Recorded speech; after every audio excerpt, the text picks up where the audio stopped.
শুভ সকাল বন্ধুরা। আজকে মঙ্গলবার, আজকে জল মঙ্গলবার আছে। আজকে আমার অনেক সকালে বাসনের আছে, রাতেরবেলা বাসন মাজিনি। এই যে বাসনগুলো মেজে ফেলবো, ঘরদোর পরিষ্কার করব। ঘরদোর বাসন মাজার পরে আমি ঘর মুছবো। বালতিতে নিয়ে নিলাম ঘর মোছার জল। ঘর মোছা হওয়ার পরে আমি এটা কালে চলে গেলাম বালতি নিয়ে। সাতটার অপেক্ষা করছি কখন জল আসবে। হাতে নিলাম ব্রাশ। আর দেখুন আমি মেহেন্দিটা করেছি, কেমন লাগছে কমেন্ট করে বলবেন কেমন লেগেছে। এই যে আমি চলে এলাম, 7টা বাজে, জল তুলতে এলাম, জল ভরছি। জল ভরার পরে আমি চলে যাচ্ছি চানের পরে পুজো করতে গেলাম। পুজো টুজো করার পরে আমি কাজে যাওয়ার জন্য অপেক্ষা করছি। বাড়িতে আমার সব সকালের কাজ হয়ে গেছে, পুজো টুজো হয়ে গেছে। এবার আমি যাব বাবুর বাড়ি। আমি কাজে দেখুন ব্যাগ ভেবে ভেবে না যে অনেক কিছু আমার কাজে আছে, আমার শাড়ি টাড়ি সবই আছে। এই চলে এলাম কাজের বাড়িতে কাজ করতে, বাবুর বাড়িতে।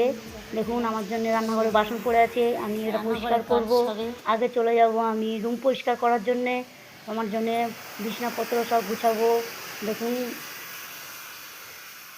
কাজ আমার হয়ে গেল, কাজ আমি পরিষ্কার করলাম, করার পরে দেখুন আমার সব কমপ্লিট হয়ে গেল। আমি এবারে চলে এলাম পুজোর জন্য, রেডি হয়ে গেছি। দেখুন আমি পুজোর জন্য চলে এসেছি পুজো করতে মন্দিরে। দেখুন আমার পুজো হয়ে গেছে।